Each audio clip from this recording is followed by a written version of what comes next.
Zdravo. Evo nešto zanimljivo. Moramo zaštititi našu djecu. Ili nam to samo tako govore?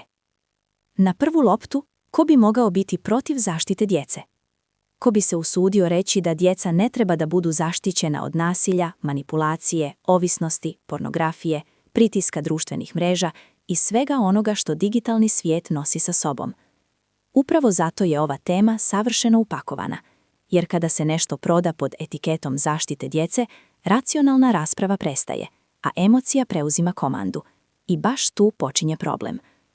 Ono o čemu danas pišem nema nikakve veze sa brigom za djecu, već sa izgradnjom infrastrukture potpune digitalne kontrole.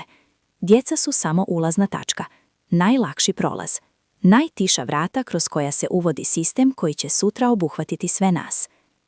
Priča o starosnoj verifikaciji na internetu, o ograničavanju društvenih mreža, o mini digitalnim novčanicima za mlade, na izgled djeluje bezazleno, čak moderno. Nekada su djeca nosila novčanik oko vrata sa bus kartom ili sitnišem za sladoled, danas im se nudi aplikacija.